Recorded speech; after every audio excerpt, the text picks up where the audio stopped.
Hello everyone. अब तक हमने first chapter of meaning and objectives of accounting को कंप्लीट कर लिया है। अभी हम इसको फुल रिवाइज करते हैं, मीन्स एक बार माइंड मैपिंग के थ्रू पढ़ते हैं ताकि ये चीज़ें याद रहे। एक रिवीजन लेंगे। तो चलिए स्टार्ट करते हैं इसकी डेफिनेशन से। अगर हम डेफिनेशन की बात करें तो accounting is an art of recording, classifying, summarizing in a significant manner and in term of money, transaction and event which are in part at least of a financial character and interpreting the result thereof। तो ये है accounting की definition. अब accounting के objectives के बारे में देखें तो अकाउंटिंग एक आर्ट और साइंस है। आर्ट इसलिए बोला गया है क्योंकि इसके प्री डिफाइंड ऑब्जेक्टिव्स है जिसको हमें अचीव करना है। साइंस इसलिए बोला गया है क्योंकि इसके कुछ प्रिंसिपल्स हैं, कुछ इसके कॉन्सेप्ट्स हैं जिसके थ्रू हम अकाउंटिंग करते हैं। Recording of financial transaction, only उन्हीं फाइनेंशियल ट्रांजेक्शन को रिकॉर्ड करेंगे जो कि जिनको मनी की फॉर्म में मेजर किया जा सकता है। Recording in term of money, only money, यानी कि जैसे अगर हमने 200 चेयर परचेज की है तो हम उसको नहीं लिखेंगे, लेकिन अगर हम कहते हैं कि हमने 20 लाख की फर्नीचर परचेज किया है तो हम उसको ट्रांजेक्शन करेंगे, उसको रिकॉर्डिंग करेंगे। देन आता है क्लासिफिकेशन में हम करेंगे कि एक जैसी जो भी ट्रांजेक्शन्स हैं, इवेंट्स हैं, उनको एक जगह लिखेंगे। फिर आएगा समराइजिंग, जिसमें हम जो भी हमने क्लासीफाइंग करके डाटा लिया है उनको एक फॉर्म में डालेंगे और उससे जो भी इंफॉर्मेशन मिलती है उनको लेंगे। और interacting the result and communicate, उस रिजल्ट को इंटरैक्ट करेंगे, यानी कि फाइनेंशियल कंडीशन को पता लगाएंगे बिजनेस की और देखेंगे कि हमें कितना प्रॉफिट और लॉस हुआ है। साथ में उसको कम्युनिकेट कर देंगे उन पार्टीज़ को जो कि बिजनेस से रिलेट करती हैं। तो कौन कौन सी पार्टीज जो बिजनेस से रिलेट करती हैं। इंटरनल की बात करें तो सबसे पहले आ जाता है पोटेंशियल इन्वेस्टर, जिनको इन्वेस्ट करना है बिजनेस में फ्यूचर में, उनको बोलते हैं पोटेंशियल इन्वेस्टर। तो ये इन्वेस्टर्स तो ये देखते हैं बिजनेस की फाइनेंशियल पोजीशन कैसी है, उन्हें प्रॉफिट हो रहा है, लॉस हो रहा है, तो इनको देंगे। फिर आ जाता है क्रेडिटर्स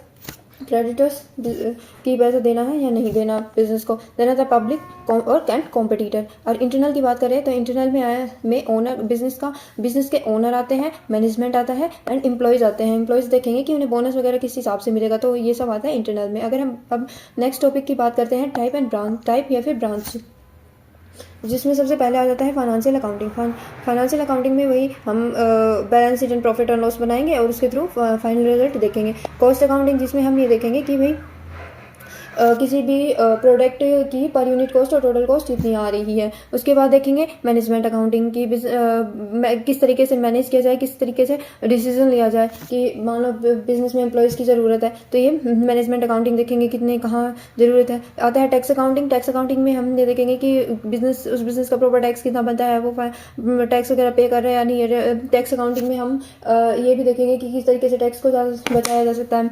फिर आता है सोशल रिस्पॉन्सिबिलिटी, यानी कि इसमें कुछ बिजनेस की भी सोसाइटी के प्रति कुछ ऑब्लिगेशंस, कुछ रिस्पॉन्सिबिलिटीज़ होते हैं जिनको फुलफिल करना होता है, तो वो सब हम सोशल रिस्पॉन्सिबिलिटी अकाउंटिंग में देखेंगे। एचआरए, ह्यूमन रिसोर्स अकाउंटिंग, इसमें देखेंगे कि हमें कितने ह्यूमन की नीड है, उसको ट्रेनिंग, उसको सिलेक्शन प्रोसेस, ये सभी चीज़ में देखते हैं और उसमें कितना खर्चा आता है, कैसे क्या, ये एचआरए में देखा जाता है। फिर आता है ऑडिट रिपोर्ट की, जिसमें फाइनेंशियल अकाउंटिंग में जब भी ऑडिट करने के लिए सीए या अकाउंटेंट आता है। अगर फर्म छोटी है, बिजनेस छोटा है, तो उसके लिए अकाउंटेंट ही ठीक है, लेकिन अगर बिजनेस बहुत वाइडर है तो उसके लिए अकाउंटेंट हायर करते हैं, जो कि देखते हैं बिजनेस में सारी चीज़ें सही तरीके से हो रही है या नहीं। इसके लिए अकाउंटिंग जो भी हमने स्टेटमेंट्स वगैरह बनाए हैं वो हेल्पफुल होते हैं देखने के लिए, वो सब अकाउंटिंग ऑडिट अकाउंट में देखा जाता है। तो ये है हमारे टाइप है ब्रांचेज ऑफ अकाउंटिंग। फिर उसके बाद हम प्रोसेस देखते हैं। प्रोसेस में फर्स्ट जो स्टेप है वो है आइडेंटिफाई।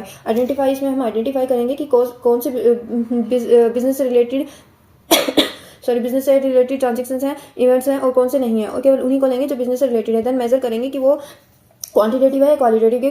ओनली क्वांटिटेटिव जो भी ट्रांजेक्शन्स हैं उनको बिजनेस से रिलेटेड क्वांटिटेटिव ट्रांजेक्शन्स को ही लिया जाएगा, क्वालिटेटिव को नहीं। जैसे कि अगर हम कहें कि बिजनेस में एम्प्लॉयज़ ने स्ट्राइक कर दी तो उससे कितना लॉस हुआ हमें नहीं पता, हम उसको नहीं लिख सकते। थर्ड स्टेप है रिकॉर्डिंग। इसमें हम जो भी डाटा है उनको मनी के फॉर्म में मेजर हो सकते हैं उनको हम रिकॉर्ड करेंगे। फोर्थ स्टेप में हम क्लासीफाई करेंगे, जैसे कि कैसे अकाउंट अलग बनाया और ये सारे जो अकाउंट्स हैं ये इसमें बनते हैं, लेजर इसमें बनता है। तो इसमें फिर नेक्स्ट स्टेप आता है स्टेप समराइजिंग,